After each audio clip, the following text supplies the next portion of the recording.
Welcome back, miners, to another episode of the Journeyman's Journey, where we learn the finer points of this wonderful game together. I'm the old prospector, and before we get into gameplay for this episode, I have some real-world type news to share. Long story short, I finally got around to swapping out the video card in my PC for the better GPU from the old PC, and I also installed a 32GB RAM upgrade. And let me tell you, miners, the difference is amazing. Now I can use shaders. I have two different modules that I'm poking around with, and I really like some of the effects on AstraLex. That night sky is nothing short of amazing, but I'm not real sure about the kind of soft out of focus look. So I'm probably going to stick with complementary for now. If there's a shader you think I should try, let me know in the comments, and while you're there, don't forget to like and subscribe. And here's one more effect that I really like on AstraLex, is this rain on the lens look from the camera. It's just too cool.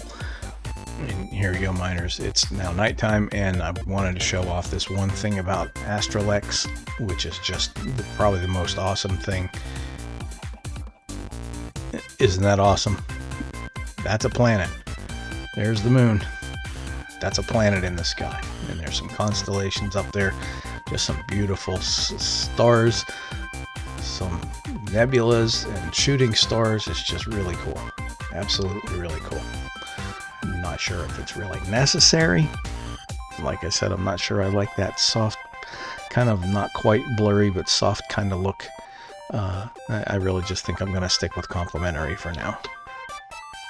So now that we have that out of the way, I'm going to take a minute to sleep, and then we'll get on with the game. Now, miners, one thing I've done off camera since the last episode is I've built this thing over here. This is a trading hall, and I'm not going to show the building of it.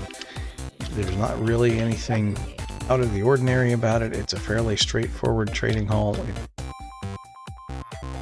This is based on a design by iCraftMC, and it is almost exactly as he designed it on his YouTube video. So rather than go through the construction of it, I'm just going to link in the description. The best part of this is that if you need to move your villagers out and trade them out, swap them out or whatever, they are ensconced firmly in a minecart in there, and so all you really need to do to move them is build the rails, rebuild the rails that you used to get them in there, and get them back out. And we're going to be doing that in a little bit after we build the zombifier, and we'll use that rail system to get them in and out. The zombifier is going to come over here, and we'll use that. And I'm just rambling. It's late. I'm really trying to get this episode out. But yeah, so the other thing I did off camera was to run this rail all the way over to the village to the northwest, which is right by the spawn point. And the last time I had been up there, all the villagers except for one had somehow disappeared. And whether that was from raids or a glitch, which I'll talk about in a moment, or maybe I kidnapped too many of them from my iron farm. I don't know. I don't think that was the case. But at any rate, there was only one villager up there. So I laid down these rail tracks, and that allowed me to send as many villagers as I wanted to up here. But one thing I did notice while I was poking around this empty village is that all of the beds were tagged as occupied. I have a screenshot of that. I couldn't sleep in any beds, and the one villager that was left couldn't sleep, and I couldn't help but wonder if the disappearance of all the villagers and the kind of glitched beds were connected. So what I did was to replace all of the yellow beds, or complement all the yellow beds. Now you can sleep in them. That's weird. Okay.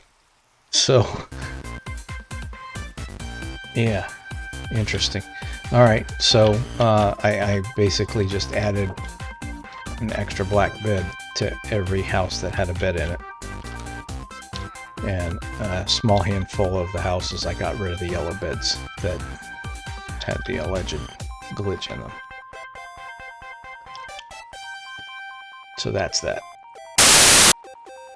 Okay, I hope I can make this work because I'm doing things all kind of out of order right now, but in preparation for having the zombifier for the trading hall down there, I have built a brewing stand, and I have got the ingredients for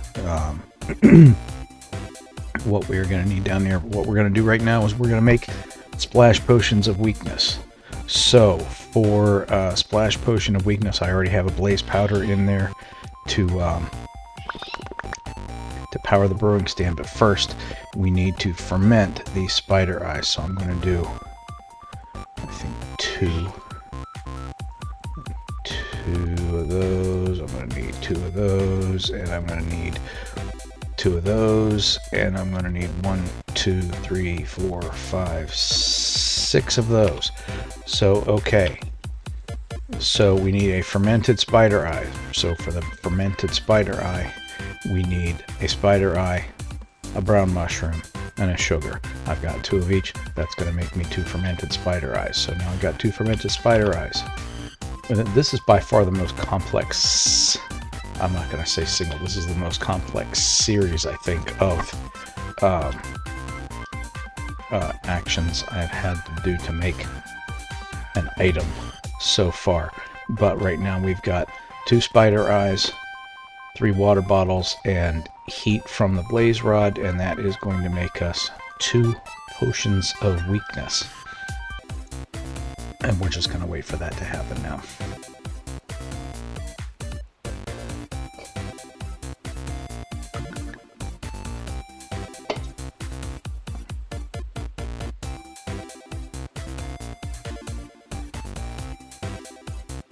Okay, I think I misspoke. Each time you brew, you can make up to 3. I'm not sure if you can do less than 3. I don't know why you would want to. If you didn't have enough glass bottles, I guess. I don't know. Okay, now we take our gunpowders and our 3 potions. The gunpowder makes the potions.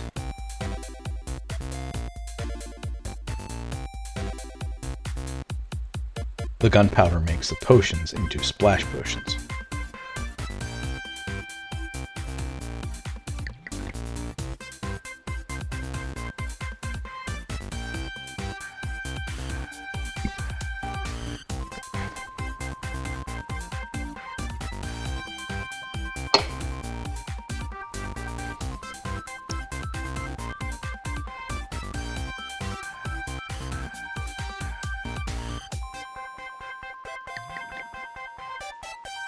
Okay, so now we've got 6 splash potions of weakness, and we have more of those that I have already made over here in the ender chest.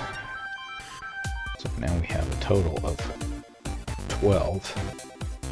And that wasn't as bad as I thought it was going to be, honestly. We have actually lots more gold because I was down in the down under there.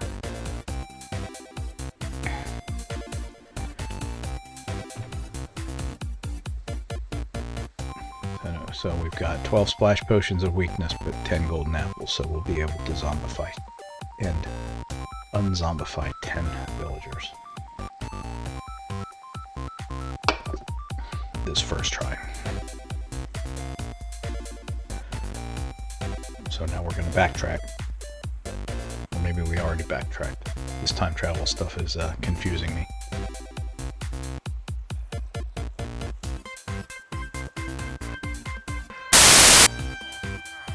Alright, here we are.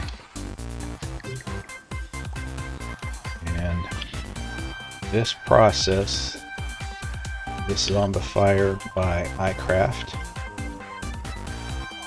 does 3 villagers at a time. So I'm going to, and I don't have enough rails for this. All those rails up there. Be right back. There is a better way to do this. I know there's a better way to do this. I'm probably going to be taking half of those down extending this building out that way quite a distance and putting these all in line, or possibly putting, making the, I'm using my hands to talk here, but I'm going to make the building several floors high and run the rails up, like up and down up here somehow. Make it like a parking garage of some sort. But somehow, some way, make this easier for move. Of course, once I get all of these guys zombified a couple of times, I'm not going to need this again, I would imagine. And I don't know how many. I'm going to have to look at the chart to see how many different of the professions. Some of the professions have different high-end trades that they get locked into, and it doesn't change. And that's one of the reasons why I've got these guys, and why I'm going to have several librarians. Matter of fact, yeah.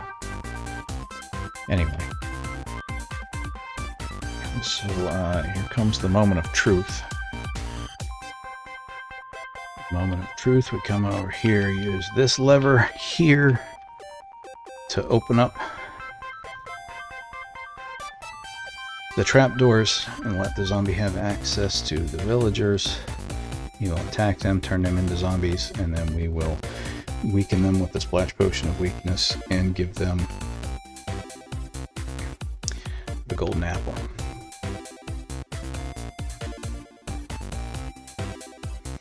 And I think the first thing I need to do, though,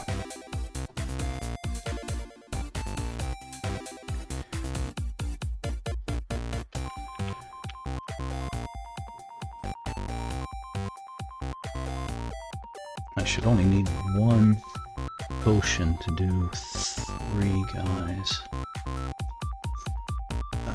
Oh, you know what I need to do, and I'm not sure if I can do this, is put on hard just for this part.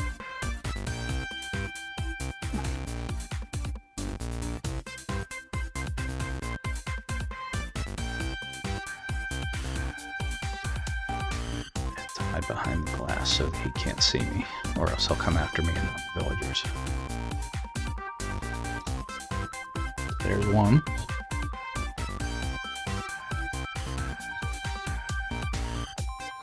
Two.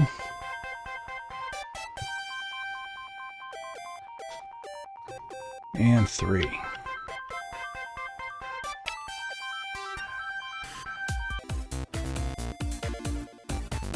Splash potion. They're all weak.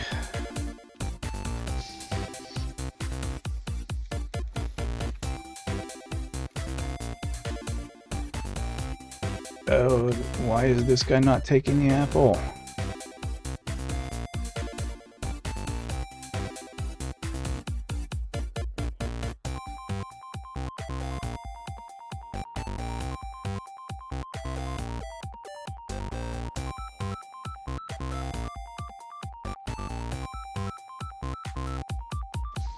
Okay, he was not close enough.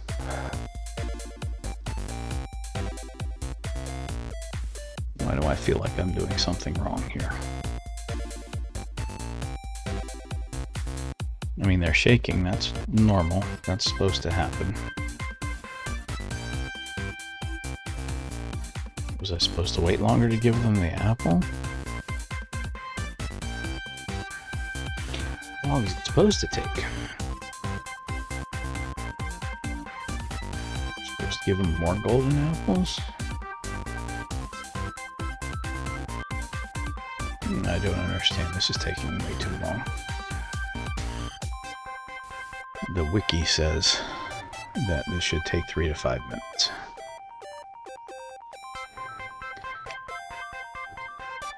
So let's give it another minute, or 2, or 3.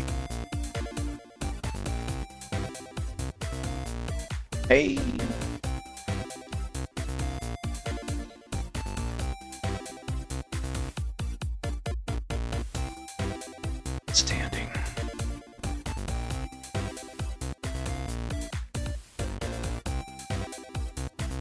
Yay! It worked. Woohoo! Alright, now to do this at least one more time for all three of these guys. Right after I move this one a little bit closer.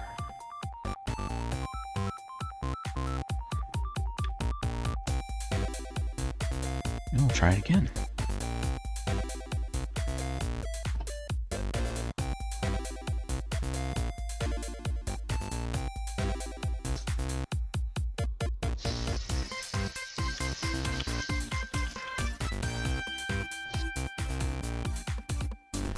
I just want to take this moment to apologize, miners, for not having the ambient sound in there, but being in a room full of villagers can be possibly the most annoying thing ever. So the sound's turned down. I realized what I hadn't given a whole lot of thought to is that at 5 cures each per villager, and at 8 gold bars per cure, it's 40 gold bars per villager to get the discounts all the way down. And now I don't think I'm going to be doing that with all of them. Maybe eventually, but for starters, for now, I think I'm just going to do 2 librarians, 2 clerics, and the 1 armorer, and see what happens from there. Otherwise, I'm going to have to be spending a lot more time in the nether gathering up gold or running around down in the mines. I guess we'll find out. We'll see.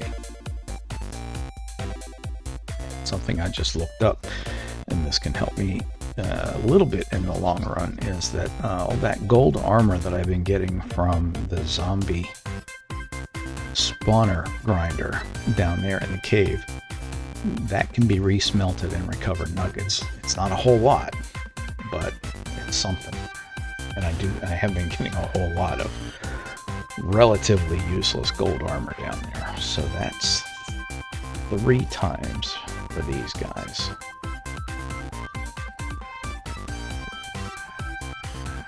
He's got the face of a creeper on his back. I never noticed that before. Alright, let's go for round 3. Miners, did you ever find yourself in a situation in life where everything is going just peachy, and then you let your attention wander for just a few seconds and everything suddenly kind of falls apart?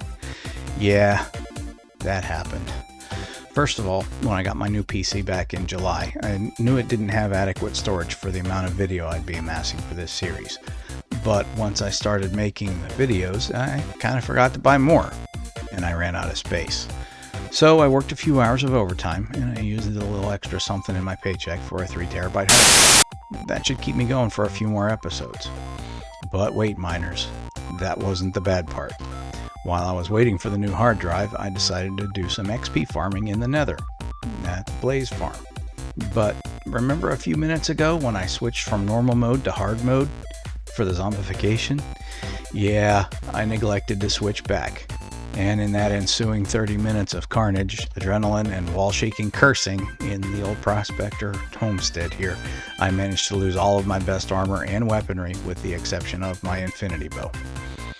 So, luckily I've been sitting on enough diamonds in my stash downstairs to make a full set of new armor and tools, so I'll be spending some time down in the old zombie grinder until I can chant everything up to standard. And that'll do it for this week. Until next time, miners, mind that difficulty setting.